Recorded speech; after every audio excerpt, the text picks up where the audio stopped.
Hello all, today is Saturday, it's the 16th of May and welcome to Sabah's Way of Life. Hanging baskets today, so I'm going to get straight into it and talk about it as I go along. Unfortunately there's no sun today, it's intermittent, but let me show you what I'm doing and how much joy this gives, which is all part and parcel of gardening and being in nature, in your garden, growing food, but also creating the most beautiful flower displays. And it's all practice, just like painting, but painting with nature. So 2 years ago, I created some extraordinary hanging baskets just by watching a couple of YouTube videos, and then thought I'm going to practice myself for the purpose of actually sharing the baskets with family. And this year I'm doing the same thing, but not making as many. And I just want to share what I've done and my thinking behind it so that you can go and do something similar. So first thing I've got over here are some wire baskets.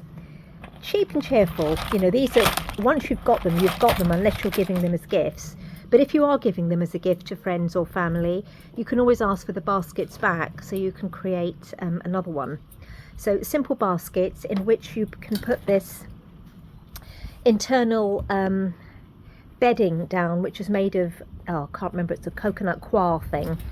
You put it down like that. Or you can use, this is more expensive, hang on, Sphagnum moss, which is more traditional because this moss holds moisture really well, but it's quite expensive to buy and find. However, I did find that this worked better, was easier to manage. This was a little bit more difficult to manage, but you know, two different possibilities. Look them up and look what feels right to you. And then the idea is to get different types of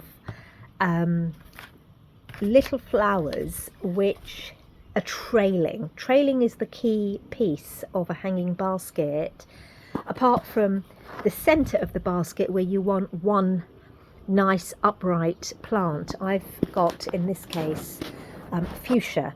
These are the fuchsias I've got, which are upright. I think this is the upright one. Yes, it is. It could be that, or it could be, yeah, no, it is that one. And then I've got all different trailers. So this one, for example, is called a Calibrachoa, and it has masses of white flowers, and I wanted to keep the theme white, purple and orange. They're kind of my favourite colours actually, white and orange especially. So I've got Calibrachoa. This is just giving you an idea, but do your research. And I've got 4 of these, and these ones over here, I like them because the leaves are a beautiful different shape and the flowers are very delicate. You can see they provide something a little bit different in comparison to the Calibrachoa. So this is Verbena, if I remember correctly. Yes, it is. And it's called the Violet Eye. I've got 4 of them, and I'll explain the numbers in a minute. I'm making 4 baskets, and I'm going to put a different plant into each basket, so 1 for each. I've got 4 of these wonderful fuchsias which are upright, and then we'll give huge amounts of these beautiful droplets of flowers. These are pink, you can see here, pinky white. And then I've got these ones which are my favourite, and they are Calibrachoa again, but they're this beautiful bright orange colour. I just love the bells, bright orange bells, and I've got 4 of them. And now the idea behind these is that they just continuously flower throughout the season. We are now mid-May, beyond mid-May, and really I should have planted these by the beginning of May, but it doesn't matter. The garden centres are full of these trailing plants for hanging baskets. And if you can learn to create your own, again, it's about having a passion to do it. It's a real art. You're creating. It's just such a wonderful, meaningful activity. If you can create your own, you'll be saving a huge amount of money in the long run. And because I think they sell at minimum 35, 40, 50, 60 pounds. And the other thing I would say is, I got these all from a proper garden centre. A couple of years ago when I did 8 hanging baskets, I bought some from the garden centre and some from places like B&Q. And the B&Q ones did not do so well. Many of them actually died. So it is worth investing in quality, sturdy plants. And if I could actually grow my own from seed, I would. It's just that I focus on food with the seed. You can't do everything. The other ones I've got, which is slightly better value, are these. And they're in these kind of plugs. And these are lobelia, trailing, beautiful blue violet trailing lobelia. So there's 1, 2, 3, 4, 5. There's 15 in there.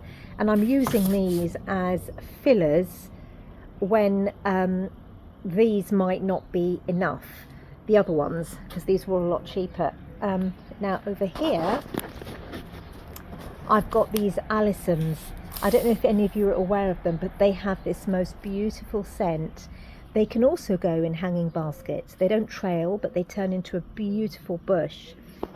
And one of the reasons I've got Alisums is because they remind me of my childhood. And when we were very young and we moved into our first house, my parents wanted to grow a beautiful English garden. My parents are Indian, they came from India, so they didn't really have an idea of how to grow a garden, and they literally copied our next door neighbour, which he loved, Mr. Parker, I remember his name was, and the scent, it just reminds me of my childhood.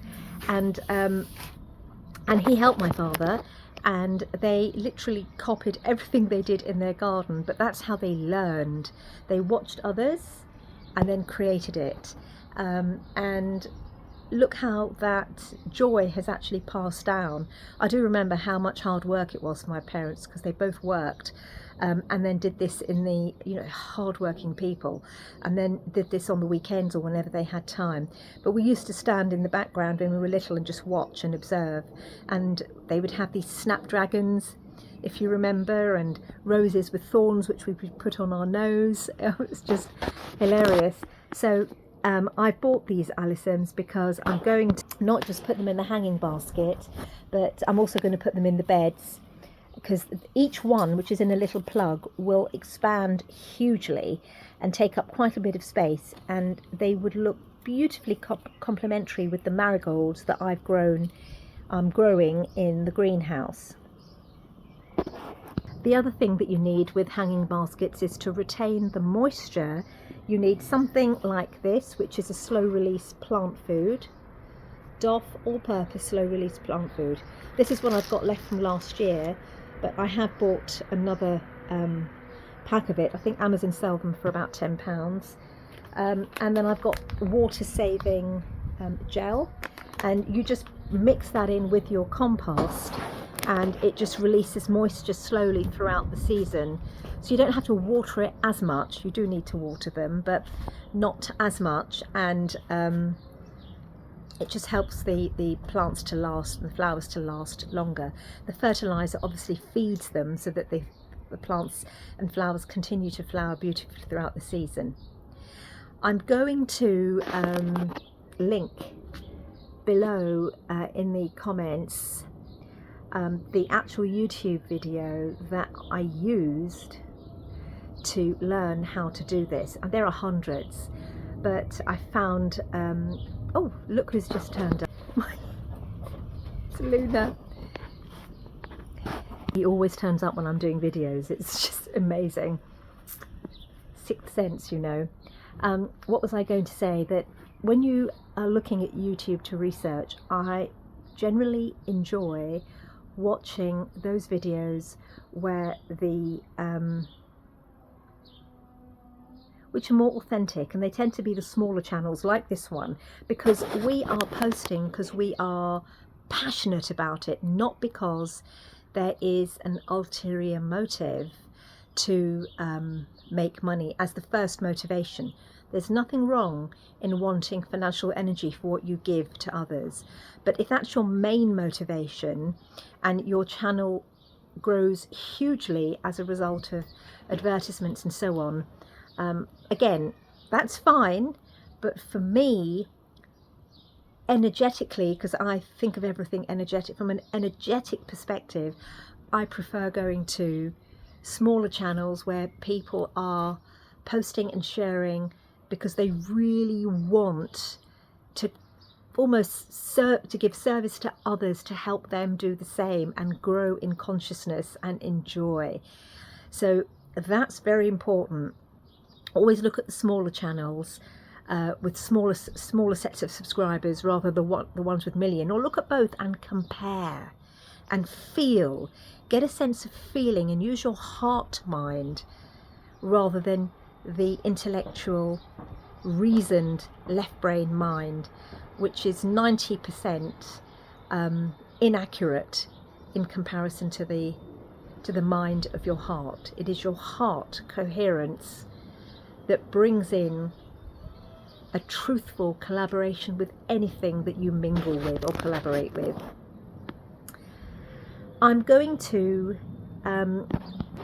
actually going to transplant these, or plant these out into the containers next week on a flower day, because it's a descending moon. And if you remember, I mentioned to you about a descending moon, where on a descending moon the energy is going into the earth, so it's going to help the roots take stock and strengthen quite quickly, and that's really important. And of course, it's going to be a lunar flower day, which I think from memory is Tuesday, but I'm sure I'll be posting anyway in the next couple of days to show you. Next week is very, very important when it comes to the lunar calendar, because it is May. You want to come in?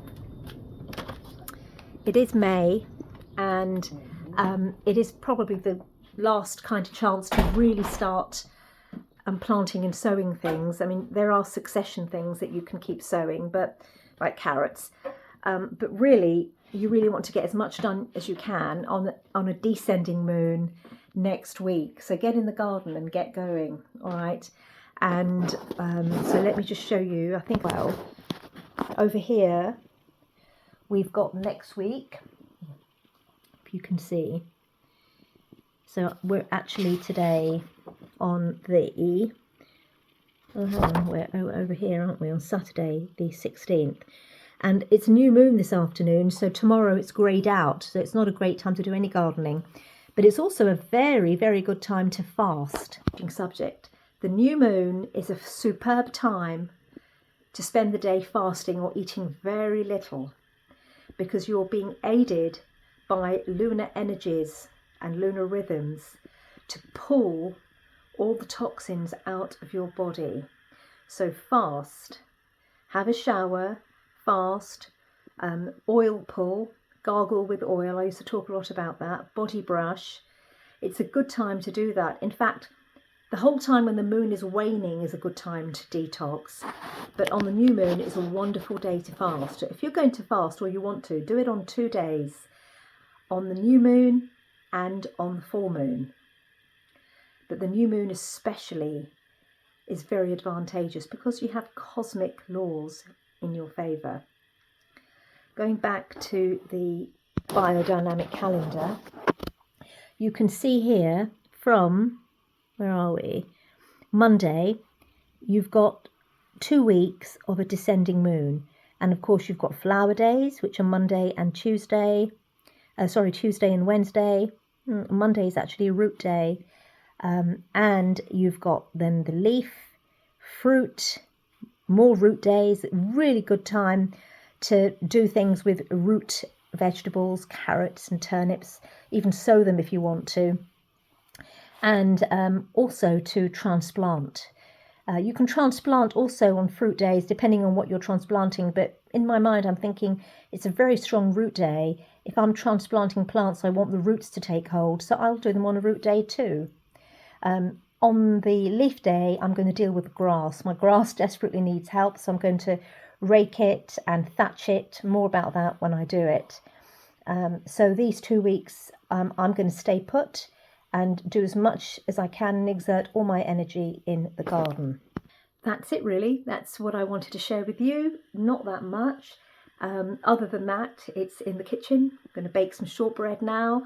Some incredible recipe that I found. It's a Scottish recipe, but I'm going to use both flour, corn flour and rice flour and just experiment with it and test it out.